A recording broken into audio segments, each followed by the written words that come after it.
Hi everybody, welcome to the dungeon. My name is Robin and today is Lampworking 102.2. So there's kind of a story behind this whole demonstration. I had this whole thing like set and ready to go for you guys. I was hours away from publishing it last Saturday, and then I came downstairs and was like, well, I better try to make something with this cane.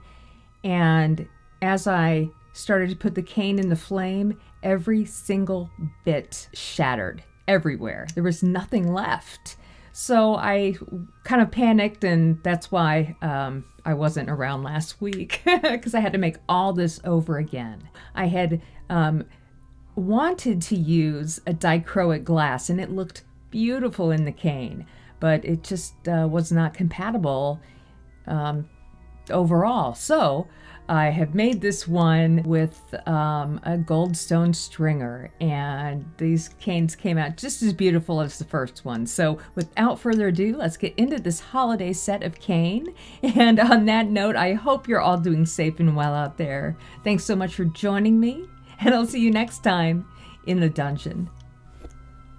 All right, we're going to start this demo out by making a couple of different component pieces that I'll be putting into the cane that we're going to make. And the first one is the Goldstone Stringer. And this one is in all the cane I'm going to make and gives every cane it brings them all together with a nice, beautiful sparkle. And if you want to find out a little bit more about the Goldstone, I have done a video on it, a demonstration, and it is 101.37, and it's all about the Goldstone Stringer. But in a nutshell, what I'm doing is I have put my Goldstone chunk into my annealer, and I have it running at 1,000 degrees, and then I'll put a small clear bit of glass on the end of a puntee, and then I will go ahead and pick up that Goldstone and start to heat it up nice and warm. Don't overheat it, just get it in the back of the flame. And it does take time, you know, for something this solid to heat up. But once it does, you can start rolling it out, and eventually you'll find it getting into a marble mold or rolling it out into kind of a plug shape, so then we can encase it in the clear. And so here I am just getting ready to roll it out, and this just gives me an easier shape to encase with. And I do a lot of encasing in this video. Now, anytime I'm using clear and it is a cut rod, I usually will take the very tip off to avoid getting any bubbles in my glass.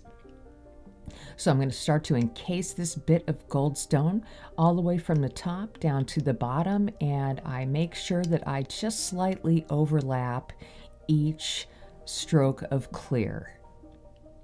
And once I have everything encased, then I'll take a second to just go ahead and heat that bottom edge and pull that clear glass down over any Goldstone that might be showing underneath. I'm going to heat that up a little bit, roll it out, and kind of taper the bottom part. It just makes things a little easier to work with. And then what I'm going to do here is heat the top up really well and just give that part a taper as well, so I can then go ahead and pinch and pull the very tip of this off. So when I do this, I'm trying to get all the clear to come down to that one point at the end. And I do this pulling, I pull the tip off of a lot of these pieces. So once I have that pulled out, it gives me a perfect spot to go ahead and puntee up. And I am using probably 1/8 inch thick mandrels here, a little thicker than my normal bead mandrel. Give it a nice full heat and very gently pull the Goldstone out. You definitely want to keep it on the thick side. All of these stringers, you want them all to be very thick, like a cane instead of a stringer.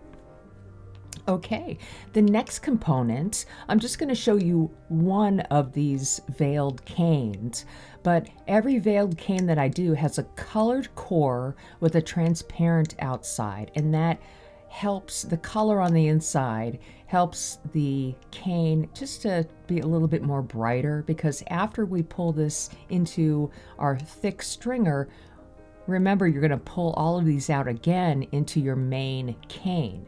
So this is an apricot yellow coated by two encasements of topaz, a dark topaz or light topaz. And for this one specifically, it gives it a really nice kind of a bright orangey color. I encased that with a little bit of clear. And I didn't pull the top off here because I felt like everything kind of already came together in a point. So I just gave it a taper and went ahead and used my punty on that end. Now on this end, I will go ahead and pull a little bit off the top so it's much more even and all the colors flowing from one end of the rod to another. So I'm going to heat this up and pull it out. Again, make sure that when you pull these out, they are on the thick side. I don't have a lot of glass here, so it's not a super long bit of color, but it's thick enough to work with what I need it to work with. And I have the rest of the colors written in the description for you as well.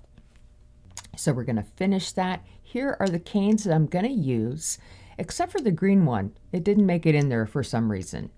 Ooh, okay, so the first cane is going to be our Ballotini Helix cane, and this is just beautiful. I love the way all of the colors work with this. So let's start this one out.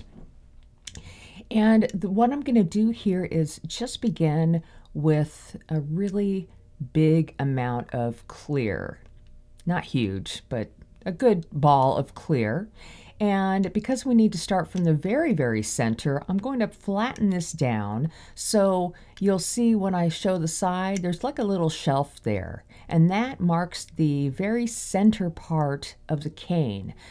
I'm just going to go ahead and heat this up a bit and just kind of elongate it a little bit so my cane fits on it easier. And I'll start out with my Goldstone and go ahead and lay down my very center stripe. If your little lollipop here starts moving around, don't worry, just go ahead and flatten it out and then continue to add your cane. On either side of the gold, I'm going to add our blue cane or veiled stringer, whatever you want to call it. And then I'll go ahead on either side of those, I'll add the rest of my Goldstone. And this will just make for a beautiful center part of the cane. I am going to take a couple seconds to flatten my pattern in. And then what I want to do is fill in that area that's kind of indented. So right on top of the color, I'm going to fill it in with clear a couple of times so that both sides of this little lollipop are the same thickness, or as close as you can get. Now, I am going to immediately transfer this over because I already noticed the bottom part of my clear rod is starting to crack.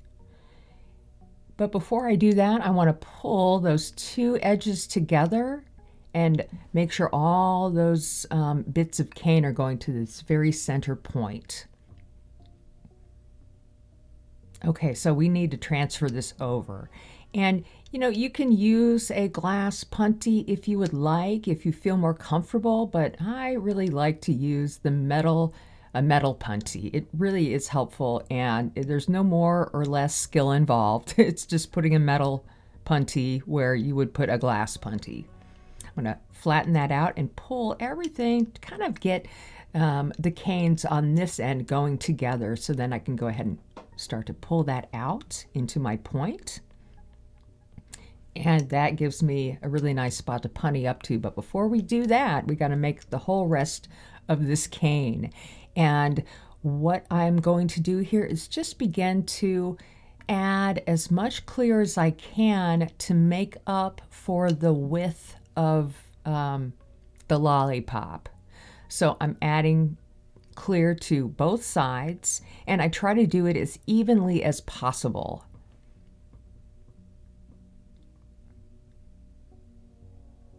Okay, so I'm just going to pull a little bit of that clear down to my punchy rod, just to kind of keep it nice and clean.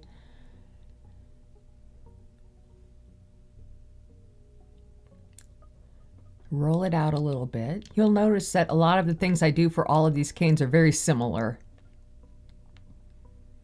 And this looks good to me for the center of the cane. And I do want to heat everything up a little bit more. You can kind of start to see your pattern in there. It's looking really good. And I'm just shaping it up. I'm not trying to get it round. I'm just smoothing things out, rolling it out. And you can see what I have right here, this nice inside core of the cane. Okay, so right on the front of this, I am going to add my orange. And I'll add an orange stripe, and then I will add my red stripe. I am doing this on both sides. Take your time walking your cane up from the bottom to the top of the glass piece. And then the last color I'm going to use here is the blue. It's amazing how thin all of these colors get when you pull it out into your main cane. You won't necessarily see the vividness of the colors like you do at the end of the video here, because I was so close up on these canes, but when they're actually being incorporated into something else, they're much more subtle colors. Okay, I'm just going to pull that bottom out into my point, so I can go ahead and I'm going to flatten my cane pattern down a little bit. And I wanted to pull that point because I need to encase it again. So I want to make sure that I'm encasing all of my stringer so nothing bleeds out on me. It's nice to have everything trapped underneath the clear, and it also makes the pull much more even. All the clear will hold the heat a lot better than it would if you didn't have the clear. So I'm just going to spend a little bit of time pulling that color down, or the clear glass down, to my my metal punty, and then go ahead and heat that top up, and I'm going to pull this point off, so all the colors going all the way to the end. And I like the way this looks, and I am ready to go ahead and put on my punty.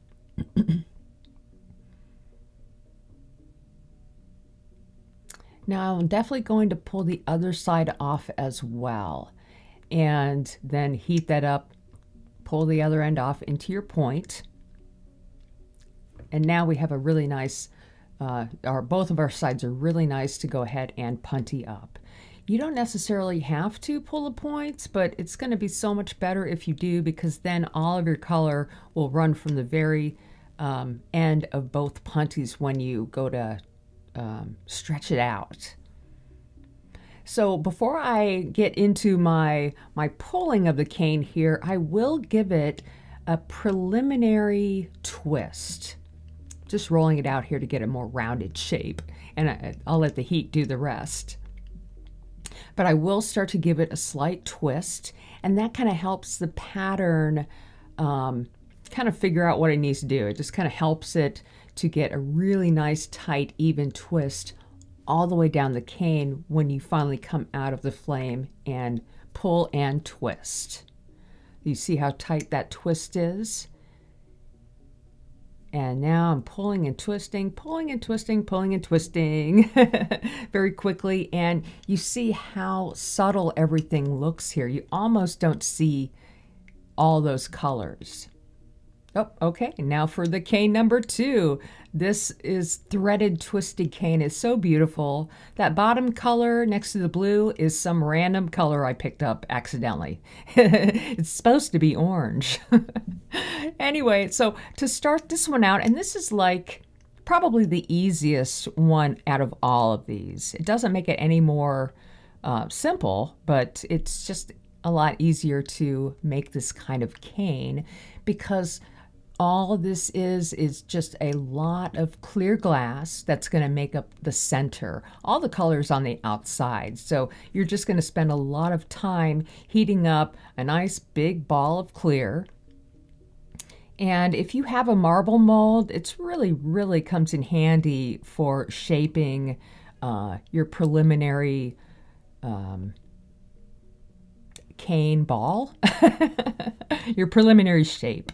And I'm just going to gently roll this out a little bit so it's easier for me to add all of my stringers to it. And I'm going to start out, I'm going to do this pattern on both sides. So I'll start out with my goldstone and run it right from the base of this glass all the way to the top.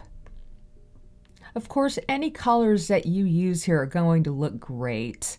I don't know where some of these colors came from. I was kind of at the end of my rope here and had to grab some colors from my stringer bin. So that's actually a pink. And then I'll go back to using our red here. And then next to those, next to the goldstone, I'll add our thick blue cane. Now, the last color here is some weird off, I don't even know what it is. I thought it was red, but it ended up turning brown. So I believe this was like an experimental veiled cane that I put a red on top of a green. Anyway, use whatever color you like. It's going to look beautiful. In the description, I have orange with a little question mark, I believe, because I'm just not sure. So once we're done adding all of our color here, all we need to do is just gently heat everything up and flatten our pattern out so when we go to encase it in the clear, you get the least amount of bubbles possible. And I'm just going to start from the top, as always, work my way down to the bottom and slightly overlap as I go. If you notice the bottom part getting a little thinner than the top, then you can always add a little extra when you come back around to the other side.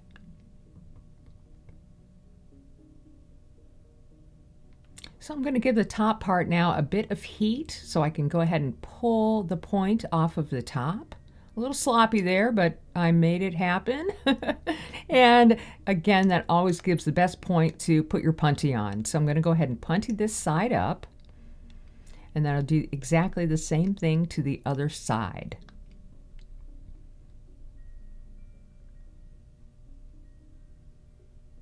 And I'm just giving that clear glass a lot of heat, trying to keep all the heat away from my bundle there. And then I'll go ahead and I will roll this out a little bit just to kind of taper everything towards the end. And a little bit more heat, and I'll go ahead and just pinch and pull this little point off.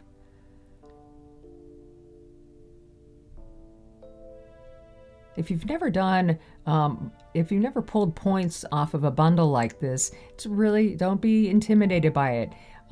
It works beautifully every time. All right, so the other side is puntied up, and I am ready to give this little bundle of glass a lot of heat. Take your time when you're heating these up. You don't want to pull them out too soon. But you don't want it to be too hot and pull the glass out and it getting really soupy on you either. So it's a little bit of, practice involved with these when it comes to knowing the heat and knowing when to come out of the flame and start pulling. Either way, I'm going to do the same thing here. I'm going to do a nice preliminary twist, just like I did on my last demo, I think it was a spiraled coiled cane. So you're going to give us a really nice twist here. So it's a tight twist all the way down, nice and even as well. So I'm coming out, twisting, twisting, twisting, twisting, twisting. And it gets a little out of control, so I have to pull the cane outside of the camera view and finish my pull a lot of the times. This one came out really nice. And now we are ready for our final cane here. And this one is so beautiful. I love the way all the gold just trickles down all of these canes in these shots. It's so pretty. Okay, so this is our ribbon cane. And it is kind of the main cane. I'll use this as my main cane, and then I'll use the other ones to kind of like around this one. The first thing I'm going to do is just pull off that crappy bit of white I had at the end there. So I have some clean glass to work with, and I'll get a little bit hot, enough so I can go ahead and pinch it and flatten it with my little mini mashers. So it's just about the size of the mini mashers. It's not real big. And then on one side, I'm going to add a really nice dollop of the gold ruby. And I'll just heat that color up into a ball, nice big ball there, and then go ahead and just add it to the lollipop and kind of give it a nice swirl around, and then you can swirl it and cast that color off. Heat it up a little bit and just start to flatten it out somewhat. All right, now on the other side, I'm going to add our dark aqua transparent, and these two colors look so good together. Same amount, I want to add the same amount on both sides. So if you have to add a little extra at this point, then now's the time to do it. But when you have the amount of color that you like, you want to start flattening both of these colors and kind of getting them closer and closer to each other. So the white on the inside is as thin as you can get it. We will be covering up that white edge here in a minute, but it's nice to have those colors fairly close together around the edge. Okay, so I'm going to add our orange stringer to one side, and on the other side I will add our red stringer. I call it stringer, but it's really kind of it's more like a veiled cane. This one has red and gold ruby on top, so it's really beautiful red. And then I'm going to take just a moment to flatten those edges in. And then I'll end up with kind of like a little sandwich cookie here. I'm going to heat those sides up and just make sure everything is nice and soft in the flame. I don't want any hard edges here. And I give it one last flatten, and I like the way that looks, so we'll go ahead and continue. And on one side, well, on both sides, we will add the Goldstone Stringer. On this red side, I'm going to add 2 lines of the Goldstone, and on the blue side, I just decided to add 1.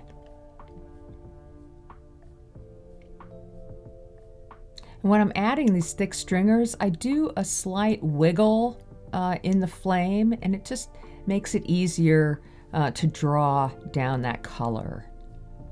In the center of those 2 goldstones, I'm going to add a blue on one side, and then on the other side, I'm going to add my violet. In the long run, when these are all pulled and stretched out, the colors, the background colors almost take over the foreground colors, so the purple ends up looking blue, but that's just the way it is. Okay, so now that we have those flattened into it, I'm going to go ahead and start to encase everything. I'm going to encase both of the faces of this, and I'll also encase the edges as well. But mostly the top and bottom, or the front and back, or whatever you want to call it. So kind of like the very first cane that we did, I want to start to fill in all this empty space so it becomes a big round bit of glass there instead of a flat bit. But before I do anything else, I just gave it pretty much like 1 encasement, and then I pull my stringer off. Then I'll go ahead and punty this up. I always like to make sure I get onto my punty sooner than later because, as you can see right there, the glass cane can very easily crack and, you know, your piece can fall off at any point. But it just never happens with a metal punty. So I'm going to start to pull all of these colors together into the top. I'll do this a couple times just to make sure that everything is coming right to that very center point. So we have a little bit more to do before we punty up this side, and that is to finish our encasement. Nothing is going on the outside of this cane, it's all on the inside. So hopefully one of these techniques of cane, hopefully one will speak to you, or maybe all of them, and you'll go ahead and start practicing cane making. It doesn't have to be difficult. A lot of people might think pulling cane is really hard, but the more, you know, everything is hard until you do a ton of practice. So lots of practice on these and you will be making cane in no time. Okay, I ended up here just adding all the rest of my clear, and I'm just going to taper and smooth things down with my little graphite paddle there. And I will go ahead and add my punty to one side. And I'm just going to start heating everything up. And I will gently roll it out and get it kind of compressed into, not a lot, but I just want to ease it into more of a rounded cane here. So I'm just going to shape it up wherever I can, on my torch, on the table, whatever I can do to get it round. And then the heat takes care of the rest. Okay, so this is our final pull here, a nice tight twist. And I'm gonna go ahead and start to, now this twist is not super tight. If you want a really tight pattern, then you can twist it more. But at this point, I'm just gonna pull it out of the flame and start to give it a nice tug and a twist like crazy and pull that out, and we have all of our canes for our holiday bead. And so thanks for watching. I hope you enjoyed this one, and we will see you next time in the dungeon.